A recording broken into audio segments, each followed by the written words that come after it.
తెలంగాణ రాష్ట్రంలో ఉన్నటువంటి గ్రామీణాన్ని అనుక్షణం పర్యవేక్షిస్తూ గ్రామీణ అభివృద్ధిలో అత్యంత కీలక పాత్ర పోషిస్తూ ఇటు ప్రభుత్వానికి అటు ప్రభుత్వాన్ని ఎన్నుకున్న ప్రజలకు సేవ చేస్తూ తమ సమస్యల సమూహాన్ని అంతటిని కూడా గౌరవ ప్రభుత్వానికి నివేదించాలనే తలంపుతో ఇవాళ ఆత్మీయ సమ్మేళనాన్ని ఏర్పాటు చేసినటువంటి నా గ్రామీణ పంచాయత్ సెక్రటరీలందరికీ, ఈ ఆత్మీయ సమ్మేళనాన్ని ఏర్పాటు చేసినటువంటి రాష్ట్ర నాయకత్వం శ్రీకాంత్ నాగరాజులకు, ఈ సమ్మేళనానికి ప్రభుత్వంలో ఉండి కూడా మీ సమస్యలను వినాలనే ఒక సదుద్దేశంతో విలువైన సమయాన్ని వెచ్చించి ఇక్కడికి ఇచ్చేసినటువంటి గౌరవనీయురాలైన నా సోదరి, మన తెలంగాణ సోదరి మంత్రివర్యులు సీతక్క గారికి, తెలంగాణ ఉద్యమంలో అత్యంత కీలక పాత్ర పోషించడమే కాదు, నాకు బాగా గుర్తు పొన్నం ప్రభాకర్ అన్న గురించి, కిరణ్ కుమార్ రెడ్డి అనే ఒక ముఖ్యమంత్రి కరీంనగర్కి వస్తా అంటే తెలంగాణ పైన నీ స్పష్టమైన వైఖరి తెలియకుండా కరీంనగర్ వస్తే తుపాకీతో నీ హెలికాప్టర్ను పేల్చేస్తా అని చెప్పినటువంటి మా ఉద్యమకారుడు పొన్నం ప్రభాకర్ గారికి, యావత్తు తెలంగాణలో ఆర్ఎస్ఎస్ నుంచి రాడికల్ సంస్థల వరకు ఏకం చేసి నెత్తిటి చుక్క కూడా రాలకుండా తెలంగాణను సాధించినటువంటి నేను అత్యంత అభిమానించే మా గురువర్యులు కోదండరామ్ గారికి, కాంగ్రెస్ పార్టీ అంటే ప్రాణం కంటే ఎక్కువ, ప్రజలంటే శ్వాస కంటే ఎక్కువగా భావించే నా గురువర్యులు డాక్టర్ మల్లు రవి నాగర్ కర్నూలు ఎంపీ గారికి, నిత్యం ప్రజల్లో ఉండి ప్రజల సమస్యలే కాకుండా తెలంగాణ ఉద్యమంలో కీలకంగా భావించి ఉద్యోగ సమస్యలను కూడా పరిష్కరిస్తూ ఆర్థికంగా అందరిని ఆదుకునే నా మల్రెడ్డి రంగన్నకు, అందరికీ నేను పేరు పేరున నమస్సుమాంజలి తెలియజేస్తా ఉన్నా. అన్నా, నేను రాజకీయ ఉపన్యాసం చేయడం లేదు, కేవలం ఎందుకంటే వీళ్ళ రిక్రూట్మెంట్తో కానీ, వీళ్ళ అపాయింట్మెంట్తో కానీ, వీళ్ళ సమస్యలతో కానీ, వీళ్ళ ఉద్యమాలతో కానీ నాకు సంబంధం ఉంది. నేను వీళ్ళకు గౌరవాధ్యక్షుడిగా వ్యవహరిస్తా ఉన్నా. 2018లో గత దుర్మార్గపు పాలన కాలంలో వీళ్ళకు రిక్రూట్మెంట్ జరిగింది. తెలంగాణ రాష్ట్రం వచ్చిన తర్వాత ఈ రోజు వరకు కూడా మైనస్ మార్కుల పరీక్ష నిర్వహించలేదు.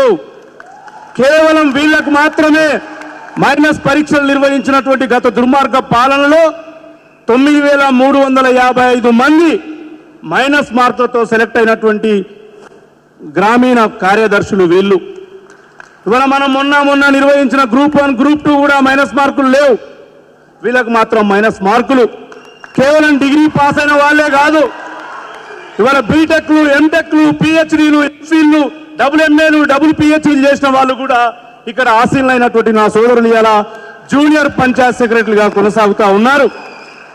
చదువుకు సార్థకత లభిస్తుందని 3 ఏళ్ల ప్రొబేషనరీ పీరియడ్ బాండ్ మీద రాయించుకున్న దుర్మార్గుడు రాయించుకుంటే కూడా సంతకాలు పెట్టి 3 ఏళ్ల పాటు ఆ యొక్క ప్రొబేషనరీ పీరియడ్ చేశారు. 3 ఏళ్ళు అయింది. 2023 ఏప్రిల్కు 3 ఏళ్ళు అయింది. మమ్మల్ని రెగ్యులర్ చేయమని ఐఎమ్ రైట్ ఆర్ రాంగ్ దాదాపు ఒక 20 రోజులు ఏప్రిల్ 2023లో వీళ్ళందరూ కూడా ధర్నాలు చేసిండ్రు. 4 సంవత్సరాలు 26 అనే ఒక చీకటి జీవోని తీసుకొచ్చి వీళ్ళను మరొక సంవత్సరం కూడా ప్రొబేషనరీ చేయమని ఆ రోజుల్లో జీవో ఇవ్వడం జరిగింది. ఆ జీవోకు వ్యతిరేకించినాం. వీళ్ళ రిక్రూట్మెంట్ అప్పుడు కూడా కేవలం 28 రోజులు టైం ఇస్తే దాన్ని కూడా వ్యతిరేకించి ఆ రోజు సాధించుకున్నాం. ప్రతిపక్షంలో ఉన్న మనమందరం కూడా కాంగ్రెస్ పార్టీ సపోర్ట్ చేసింది. అందుకే నేను గౌరవనీయులైనటువంటి మా అక్కతో చెప్తుంటా, నేను ఎప్పుడైనా ఆమెకు నేను ఒకటే చెప్తుంటా, అక్క వీళ్ళు 2023లో జీవో నంబర్ 26 వస్తే ఏప్రిల్లో, నవంబర్లో ఆ జీవో ఇచ్చిన కేసీఆర్ను ఫామ్ హౌస్లో పండబెట్టి మన కాంగ్రెస్ పార్టీని ఈరోజు రాష్ట్రాన్ని ఏలే పరిస్థితికి తీసుకొచ్చారు అక్క. కాబట్టి ఆ పిల్లలకు న్యాయం చేద్దామని నేను ఈ సభాముఖంగా నేను మిమ్మల్ని విన్నవించుకుంటున్నాను. మొత్తం పనిచేసిన కాలానికి మైనస్ మార్కులతో జేఎన్టీయు ఏ టీజీపీఎస్ఓ లేకపోతే ఏ స్వతంత్ర బాడీ నిర్వహించలే. Jawahar Lal Nehru technology university minus మార్కులతో నిర్వహించిన పరీక్షలో పాస్ అయిన మేధావులు 10 లక్షల మంది పరీక్ష రాస్తే 9,355 మంది వీళ్ళే సెలెక్ట్ అయినటువంటి వీళ్ళు నిష్ఠార్థులు. వీళ్ళకి నాలెడ్జ్ ఉంది, వీళ్ళకి ధైర్యం ఉంది, వీళ్ళకి చదువు ఉంది అక్క. వీళ్ళ చదువును మనం ఉపయోగించుకోవాల్సిందిగా నేను మీ ద్వారా మన రాష్ట్ర ప్రభుత్వానికి విజ్ఞప్తి చేస్తా ఉన్నా. నాకు తెలిసి ఐఎమ్ రైట్ ఆర్ రాంగ్ 56 రకాల పనులు పుట్టినప్పటి నుంచి చచ్చే వరకు ఆ గ్రామంలో నిర్వహించే పనులు వీళ్ళవి.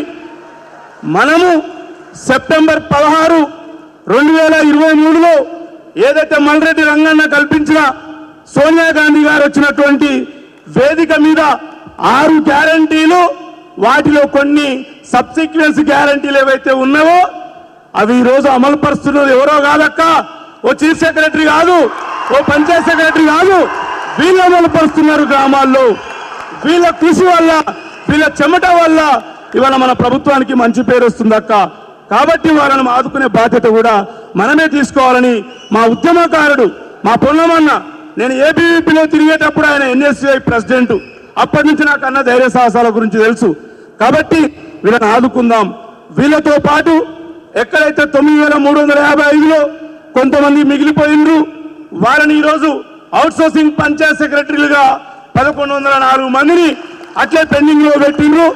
మనం ఎన్నికల మేనిఫెస్టోలో శ్రీధర్ బాబు గారు చైర్మన్ గా ఉన్నటువంటి కమిటీలో నేను మెంబర్ను, ఎన్నికల మేనిఫెస్టో కమిటీ కాంగ్రెస్ పార్టీ మెంబర్ను ఆ రోజు పొందుపరిచాము.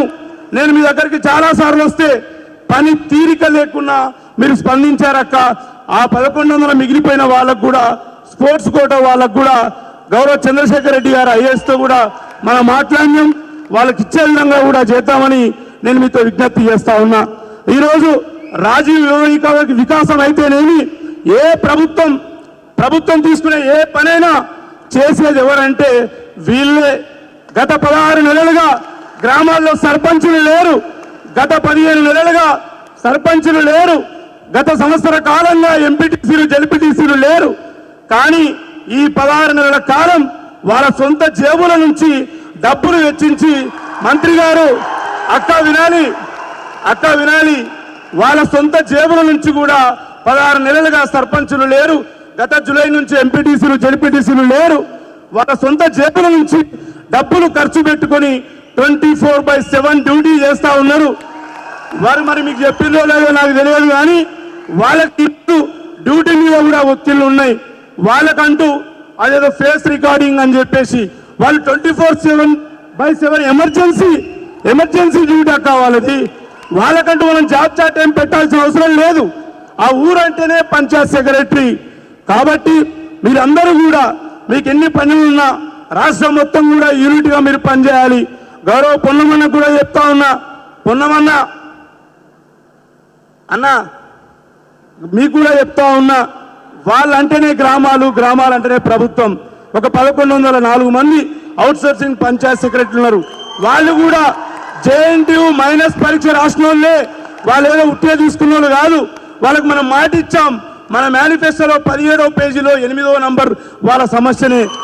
ఎందుకంటే 60 నెలల కాలంలో కాంగ్రెస్ పార్టీ 5 ఏళ్ల కోసం ఎన్నుకోబడ్డది. 60 నెలలు, 16 నెలలు పూర్తయినాయి, 25% అయిపోయిందన్న. మనం మాట నిలుపుకుంటే వీళ్ళందరూ కూడా గ్రామాన ప్రజలను మోటివేట్ చేస్తారు. మన పార్టీ మరో 10 ఏళ్ల అధికారంలోకి రావడానికి వీళ్ళందరూ కూడా సమిధలవుతారని తెలియజేస్తూ, వీళ్ళందరికీ గౌరవ అధ్యక్షుడిగా 10 ఏళ్ళకెళ్ళి దాదాపు రిక్రూట్మెంట్కి వెళ్ళి పోరాడుతున్నా.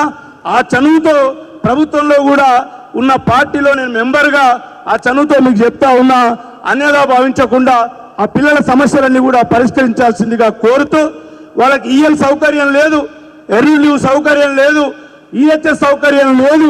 ఇవన్నీ కూడా ప్రభుత్వ ఉద్యోగులకు ఇచ్చే సౌకర్యాలన్నీ కూడా ఇచ్చేస్తే బాగుంటుందనే ఉద్దేశంతో మీ సన్నిధికి తెలియజేస్తూ, నాకు అవకాశం ఇచ్చినందుకు సభా నిర్వాహకులకు మీ అందరికీ కూడా పేరున అక్క లేదో మన వల్ల చెప్తుండ్రు. ఒక్కటి నిమిషం. ఓకే రైట్, అక్క గారితో ఉందంట. Thank you one and all అందరికీ. Thank you.